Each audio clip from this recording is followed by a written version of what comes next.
So yeah, it's we started off uh, with me talking about the uh, where we've been, where we are now, and some of the emerging stuff. And then we had Alan talking about the communication um, and the kind of strategies to be used for communication, because communication is pretty much everything. As I think that was the general theme for the whole day, really. It's not just about accessibility, but it's also the integration of communication into um, the various components that we actually use to make things accessible. So communication is vital for that. Um, and the other highlights for me, and I'm interested to see what other people have to say, is the importance of um, working with the various audiences that you are catering for. That was a very interesting case that Patrick was outlining in the last hour.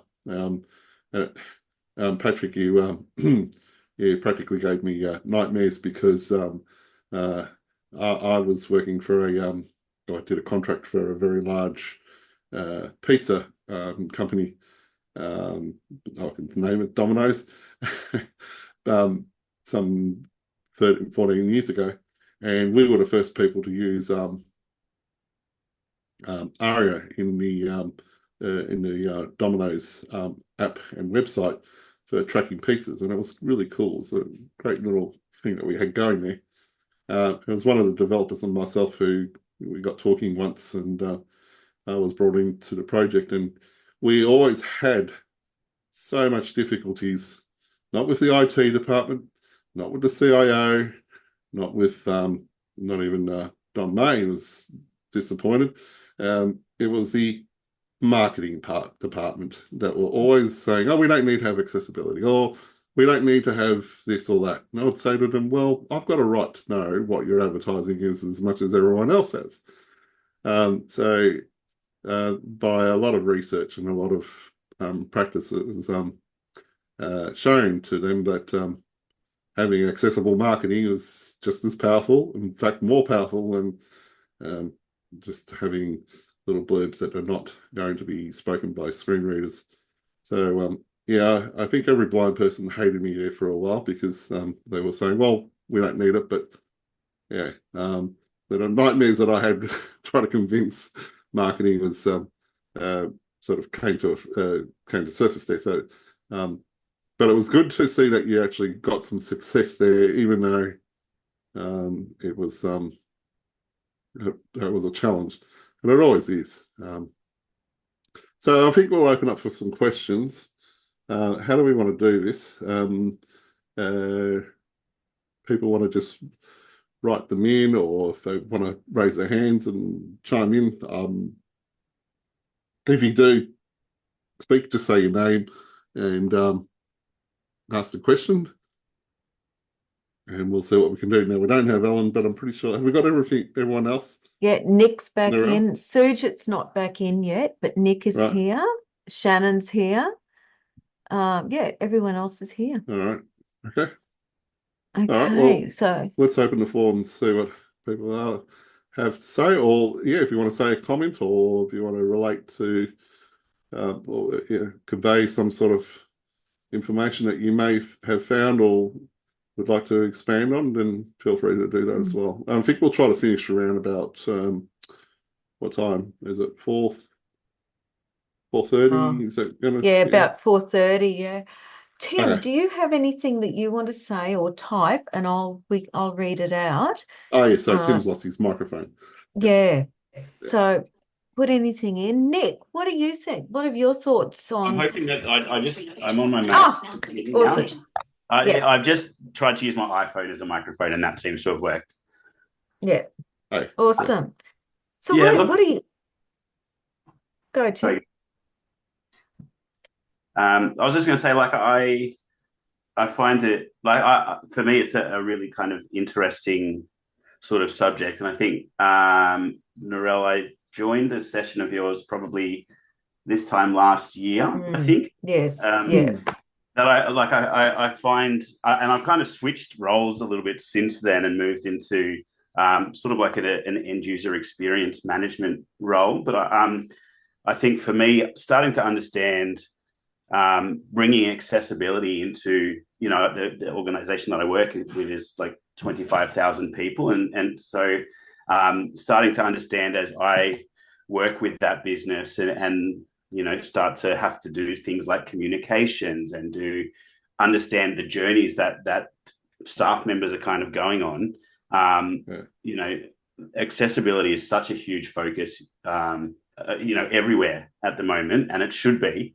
But it's, you know, I think this has been very valuable in starting to what do I need to consider as I communicate across businesses, and I have to start to think about the that sort of employee experience and where, you know, where we can make those improvements and be very cognizant around the challenges that sort of, you know, the stats around not just, you know, low level sort of or lower level disabilities, but some of those higher ones as well. It's a business of so many people, you know, that's a huge proportion. And so for me, it's good to be able to sort of hear some of the ways that, you know, May I address cases of how things have happened so far. Sorry, Tim, it's Mark here. May I just say something about that? If you're working for an organisation that has more than 1,000 employees, there's a very, very good chance that you are going to find some of those employees in one way or another, and at one time or another, being affected by one form or another of disability. Absolutely. So when you have that, it's an impact to the business in that, you know, you have an employee that needs to have various reasonable adjustments made in the context of their workplace activities, so that they can actually achieve the various key performance indicators or key performances. So when you talk about that, that's what I would be when we do when I work with job access clients or job access funded clients. It's always about what impact is it to the employer, what impact is it to the employee, because they've got stresses and so forth that need to be accounted for, and how best is it to address those impact that will allow the employee to actually perform their duties and work in an environment that's not as stressful as it could possibly be. So by implementing accessibility into some of the internal operations or into the systems, you're actually making it better for not just that employee. You'll be making it better for any employee that may have situations that come up in the future. So you're future-proofing it. You also, So it sounds like you ought to convert it. I don't need to sort of. No, that's absolutely right. And I sit in sort of discussions where we talk around, you know, the need for recognition of, you know, we have people in the business that we kind of work with that may not even have a screen because, you know, they are vision impaired, and so it's around thinking around, well, how do we then design our environments, and how do we make sure that we're thinking about all of those different sort of scenarios and use cases and future use cases. That's exactly right. How do we make sure we future-proof things? But even, you know, I found the sort of discussions around the way that websites are sort of laid out and that the way of sort of layering things so that it captures people's attention and they kind of, and their focus, no matter where they're at, I guess. So, you know, I think I mentioned it a bit earlier. So like having the sort of headings and then knowing that not everyone's going to scroll down. So how do you then just, you know, have as much information at the top so they kind of know what's coming?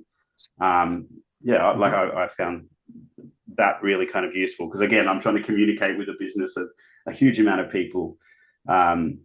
and that's often a challenge. Yeah, it's a challenge. Yeah. Work out how to get that engagement. Yeah. I think like where one of my last roles was in a very large organisation here in Queensland. And I think the most disappointing day I had was when they put a new intrasite up. Not the internet, it was just a Like website an for the intranet staff, thing. intranet Yeah. style thing. And the contrast was so bad. I still had enough sight back then, and I couldn't read it. And I was Yeah. saying to them, this is not readable. I can't read it. And they said, you're just going to have to accept it because that's the colours. And I said, well, actually, I don't. And it's not right. And in the end, I just had to accept it. And I just remember thinking, do I really want to work for that organisation? Mm. And so when I did leave, even like months later, I was getting questions, and I answered the questions. Of course I did. But should I have? Because if they weren't interested in making it accessible for me, I sort of wonder at times, and I thought, no, I should have. Actually, I still should have. But the point is, I walked, I'd been there a long time. I walked with the knowledge and that I'd built up, and they lost. Yeah. And that's sad for them and the people that were around me that had like other disabilities, little people. There were so many different people in that organization. And yeah,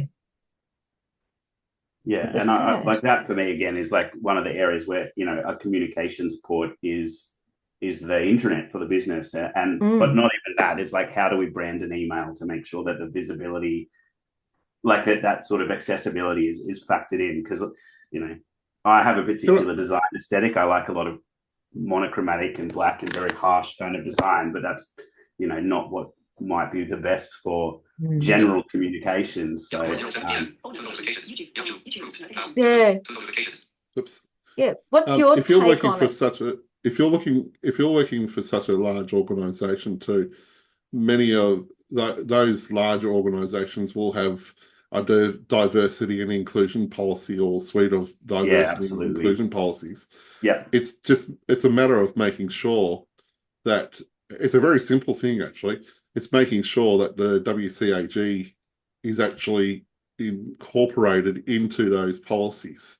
Yeah. So the work's actually being done. You just use the WCAG, but the awareness to the powers that be, the management needs to be done, and by putting it into the policy or making sure that it's part of the the diversity and inclusion policies is part of that. So if you can get that in there, the rest is actually the hard work's actually being done. The hard work's been done. Someone set up the frameworks. So it's Friday afternoon now. But next week, I've regular catch ups with the comms team and just sort of see what they sort of factor in. I'm assuming that they will. It's a government organisation as well that I'm working with. Okay, that's they interesting. Absolutely will. It's interesting that you're saying that because we just seen a message come across last night where somebody that Narelle and I both know who's now received government funding, but she's had to go to third-party apps to do the banking and all that sort of stuff, and they're inaccessible. And she's an advocate, a very, very, very powerful advocate. She's the one that dubbed the Australian government into the United Nations. So that's how good she is. Wow. So basically, she's doing a UN thing at the moment, but she wrote to me last night and said, yeah, it's interesting how, I think this is a quote, she said, it's interesting how government sites are meant to be WCAG compliant, but they don't enforce in their contracts the third-party vendors and developers that develop these sites for them.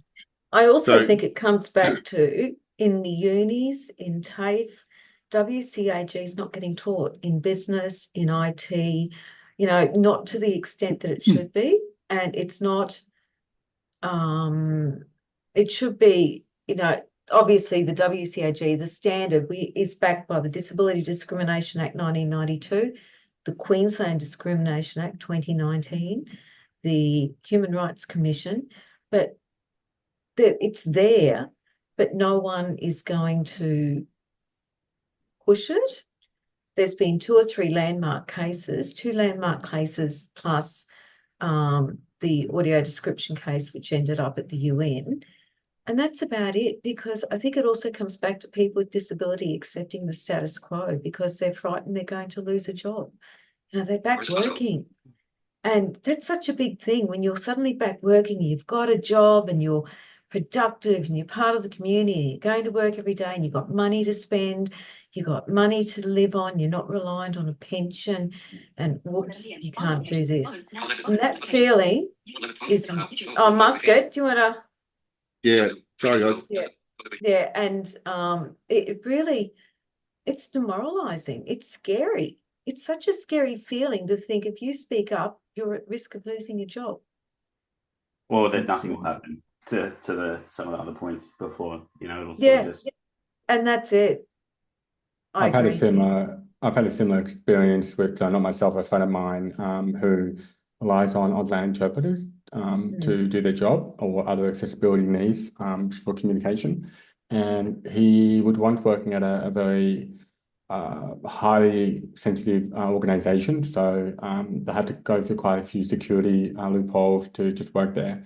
And he ended up having to leave because they wouldn't allow for interpreters to come in to, or even having a full-time interpreter because they couldn't guarantee security clearance essentially for full-time use within the company. So it does sort of go to show that it is quite sad sometimes that people might have to leave or feel like they have to go elsewhere if they can't feel like they can be their true authentic selves and get the support they need.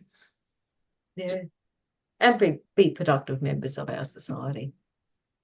Yeah, it's what it comes down to. But you're right, Tim. I mean, people need to start standing up, and that's why we're doing what we did today. And we've been really lucky to have Shannon come on board and say, yeah, let's do it.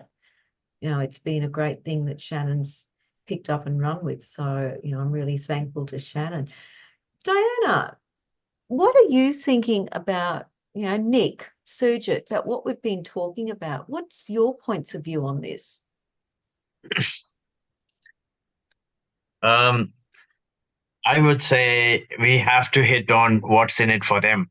So there's no point, you know, we can victimize ourselves and complain about, you know, the world doesn't work in our way and, you know, but if we find ways where it kind of appeals in the sense in their benefit, or, you know, you need to focus more on what's in it for them. How are they benefiting if we do all this accessibility?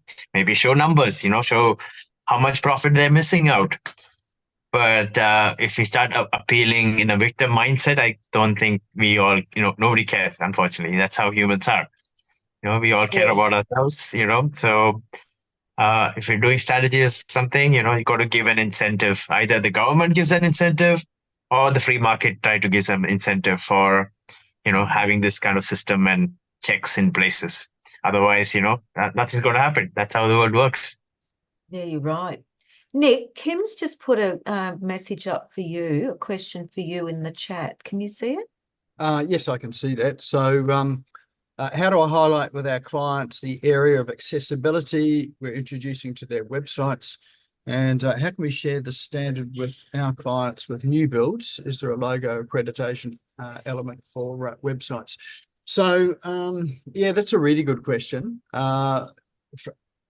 From my end of things, it really is, it's a conversation that we have with clients.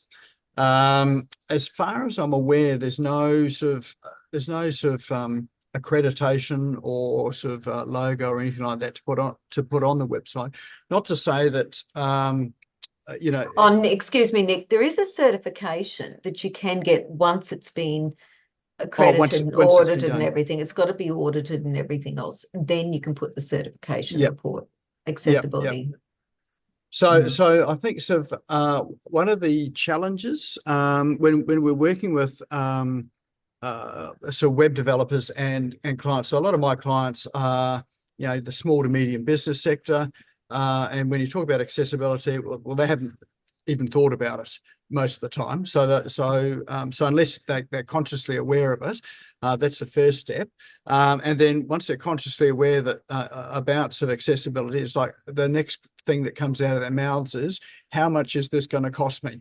So there's this sort of sense that, you know, there's going to be an extra cost to it. So rather than it being, no, this is something that's built into well-designed websites, accessibility is something that is just part of the development process. There isn't, yes, there might be some additional steps to take, but, you know, it's not a costly exercise to do it, to get the fundamentals right. And if you're working on platforms like, say, WordPress, you know, that they're like the core of WordPress, they've done a lot of work in that for, you know, making sure that it is accessible. Unfortunately, WordPress doesn't control what people do with, you know, plugins and themes and those sort of things. So it's up to those authors there to ensure that you know, it's accessible. But, you know, WordPress by its very nature doesn't control that. It's an open source piece of software, and so it's up to the you know, developers to, you know, make those decisions. But I think sort of even just including in the website something like an accessibility statement. You know, we've got privacy policies, terms of use at the bottom of the website. Having an accessibility statement, I think, is an easy step for clients to have on the website. And, you know, if you've got people that see that there's an accessibility statement, two things are going to happen. One is, what's this? And the other one is, oh, that's good, they've got this. So, you know, depending on sort of, you know, how you know, how much you're aware of it. So just having something simple like that means that then if you get clients that, you know, if you invite clients to email in or or let you know if things are inaccessible, then I think that's really sort of, you know, one of the key steps that we can introduce to the, you know, the small business sector, and particularly web developers as well too. It's a very simple thing to put in place. I think it also comes back to education. I think when web developers, when designers, business, when they are taught this in uni, that it's just part of the standard process, or wherever they learn, whether it's through TAFE, whichever methods they learn, that it is just standard, that the accessibility is there and it's built in, I think then we're going to be far better off, because if they're taught it's standard at uni, it's standard in business when they're designing documents, designers and graphics designers and, you know, all of these areas, that it's just a standard thing to do. I think as a community, we're going to be better off, but it also means getting the education sector on board to ensure that that's done, because until that's done, I did comment to someone the other day that really at the moment the education system's teaching people how to breach the Disability Act, and they were a bit horrified until they thought about it, and they said, well, yeah, they actually are. And you've got that formal education sector, which, yes, they need to be, you know, doing more in there to make it just part of the process. But then you've also got another cohort of web developers and business that don't go to university. Yeah. So then it's looking at, well, where are the informal places that, you know, say web developers get their training? And it used to be things like, you know, WordCamps, which is sort of coming back now, where you get presentations on, you know, various different areas like this. But, you know, unless, you know, for a web developer who's learning, they'll learn things like SEO, web design, conversion rate optimization, marketing, you know, those sort of things there. But accessibility doesn't feel like it is adds to the financial performance of their, you know, of their skills or their portfolio. So I think there's a challenge in that, you know, informal education sector. Would accessibility be part of SEO? It's As definitely the- part of part- SEO. Yes, definitely part of SEO. Well, same So- techniques, pretty much. Yeah. Yeah, but I think they would be unaware that accessibility and SEO are linked. But if they follow sort of SEO, good SEO practices, then they're going to be hitting some of these accessibility, you know, some milestones as well. But they may not even be aware of it. So I think that awareness is probably what's missing at the moment. Yeah. It's interesting, isn't it? Hmm. Kim, what else? Oh, actually, Sam, what are your thoughts? We haven't, you've been pretty quiet today. What do you think? Sam might be just listening. But yeah, is there any other comments or anything anyone wants to say? What has been good about today? What do we need Any to add changes that we extra? should make? Yeah, because this is the first, not the last. Do you agree, Shannon? Yes. I also just wanted to take a couple of moments before we finish for today, to thank Narelle and Mark in particular. Like, me and Narelle have been pretty much in constant contact the last couple of months to put this on, and I think we've worked really well together. I'd love to extend another thanks to our speakers, like Patrick, you were fantastic. Patrick and I used to work together. I'm not too familiar with the rest of the speakers, but you've all been fantastic. And the people that I know who've been able to make it here today, so Diana and Abby that are on the call, and some people who aren't anymore, but just big thanks all around. Yeah, I think you're right, Shannon. I think Nick, Sujit, thank you for giving up your time today. Patty, thank you. Alan, who's over in Canada, living the good life. Actually, knowing Alan, he's running like a chook, his head cut off around the place. But look, thank you to all of you. I've learned a lot just listening to each of you and your different perspectives, and that's what today was all about. It's all about us learning from each other, understanding each other's perspectives, and getting the word out for digital accessibility. So look, please reach out if you want any more information. So you've got my email address, Mark's, Shannon's, Nick, Sujit. I'll send you the email addresses of all the attendees so that you can know who's coming if they send you information, or definitely reach out to any of the speakers. Patty, we've loved having you here. We've loved the input you've given, and thank you. Narelle and I will be sending emails after the event as well with recordings from today. And as I mentioned in my talk, like any data is good data. So feedback for today, good or bad, will be Or very ugly. Yes. And the above. Yeah. Because this time next year, we're having another one. So thank you. And have a wonderful Friday weekend. Apparently the party started downstairs from where I live because I can hear the Really? drums. Mhm. Yep. Well, I Patty, hope you see you look at Fosh after- Tales. Yes. I hope you look after our guest. Yes. And yeah, I'm off to go and see Pirates. Well, have a great weekend, everyone. Thanks, guys. And thank you Thanks, guys. very much. Thanks Bye. a lot. Sujit, Fosh Thank you, Tales. Nai. Thanks, Nick. Shannon. Appreciate it. I'll Thanks, give you a Mark. call. Narelle. Thank you, I'll just give everyone. you. All right. Hey? I'll give you a call, Narelle, soon. Yes. Bye, Okay. everyone. Bye. Thank you. Bye. Thank Thanks, you. everyone. Bye-bye.